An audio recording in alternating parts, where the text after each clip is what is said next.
जळगावच्या पारोळा तालुक्यातून एक धक्कादायक घटना समोर आली आहे। अंत्ययात्रेवेळी नातेवाईकांची चांगलीच धावपळ उडाली।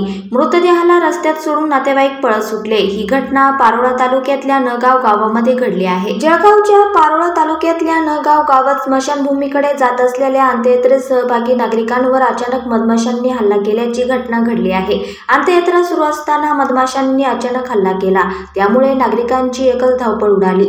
या घटनेत 3 जण गंभीर जखमी झाले आहेत। या घटनेबाबत अधिक माहिती अशी की जळगावच्या पारोळा तालुक्यातील नगाव गावात ही घटना घडली आहे। स्मशानभूमीकडे जात असलेल्या अंत्ययात्रेत सहभागी नागरिकांवर अचानक मधमाशांनी हल्ला केला। अचानक हल्ला झाल्यामुळे नातेवाईकांची एकच धावपळ उडाली। मृतदेह रस्त्यातच सोडून नातेवाईक वाट सापडेल तिकडे पळत सुटले।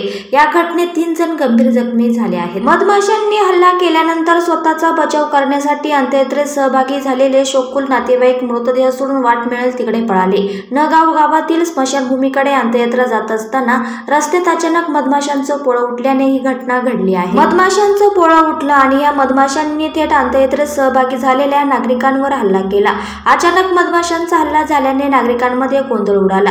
घटनास्थळी धावपळ उडाली। मृतदेह रस्त्यातच सोडून नातेवाईक घटनास्थळावरून वाट दिसेल तिकडे पळत सुटले। दरम्यान मधमाशांच्या हल्ल्यामध्ये 3 जण गंभीर जखमी झाले आहे, तर काही जण किरकोळ जखमी झाले आहे। मधमाशांच्या हल्ल्यात गंभीर जखमी असलेल्या 3 जणांना उपचारासाठी पारोळा येथील कुटीर रुग्णालयात दाखल करण्यात आले आहे। त्यांच्यावर उपचार सुरू आहेत।